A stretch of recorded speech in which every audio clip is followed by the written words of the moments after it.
বীরভূমে টাকার পাহাড়, উদ্ধার কয়েক কেজি সোনা। পাথর ব্যবসায়ী টুলু মণ্ডলের আত্মীয়ের বাড়ি থেকে কোটি কোটি টাকা উদ্ধার। অভিযানের জন্য পুলিশকে ধন্যবাদ জানালেন মুখ্যমন্ত্রী শুভেন্দু অধিকারী। এক স্যান্ডেলে মুখ্যমন্ত্রী শুভেন্দু অধিকারী লেখেন, বালি মাফিয়ার বিরুদ্ধে আইন শৃঙ্খলা রক্ষাকারীদের সফল অভিযানের জন্য আন্তরিক অভিনন্দন ও কৃতজ্ঞতা। মুখ্যমন্ত্রী মনে করিয়ে দেন, যারা এতদিন সাধারণ মানুষের সম্পদ লুট করেছে, অবৈধভাবে সম্পদের পাহাড় তৈরি করেছে এবং আগের শাসক দলের আশ্রয় প্রশ্রয়ে বেআইনি কার্যকলাপে জড়িত থেকেছে, কোনোভাবেই তাদের রেহাই নেই।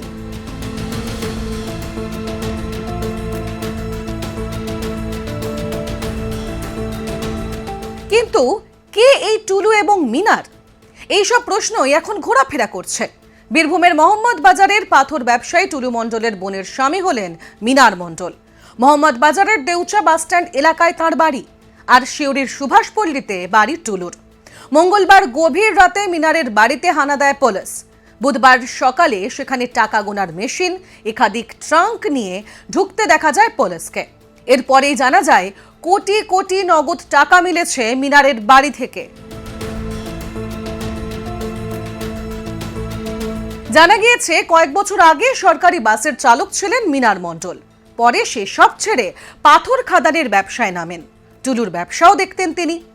যে টুলুর নাম উঠে আসে কয়লা ও গরু পাচার মামলার তদন্ত চলাকালীন। অনুব্রত মণ্ডলের নিরাপত্তারক্ষী সাইগাল হোসেনকে জেরা করে এই নাম জানতে পেরেছিল ইডি। তাদের জিজ্ঞাসাবাদের মুখে পড়েছিলেন টুলু। টুলু এখন কোথায় তা নির্দিষ্ট করে বলতে পারছে না কেউই। গোটা ঘটনায় বিজেপির বীরভূমের সাংগঠনিক জেলা সভাপতি উদয় শঙ্কর মণ্ডল বলেন, এই ধরনের লোকেরা বেহিসাবি কালো টাকা কামিয়ে রেখেছে। যেখানে যেটুকু সংবাদ মাধ্যমের দ্বারা আমরা জানতে পারলাম যে ট্যাঙ্ক যাচ্ছে, টাকা গোনার মেশিন যাচ্ছে, পুলিশের কাজ করবে, এই ধরনের কালো টাকা বাজেয়াপ্ত সরকার করবে এবং করাও উচিত। কারণ এরা তৃণমূল কংগ্রেসের আমলে যেভাবে ব্যবসাকে বাড়িয়ে তুলেছিল, যেভাবে অনৈতিকভাবে এই ডিসিআর থেকে একদম বীরভূম থেকে বোলপুর থেকে কালীঘাট পর্যন্ত তারা টাকা পাঠাতো, সরকারের কোষাগারে সেই টাকা জমা হতো না।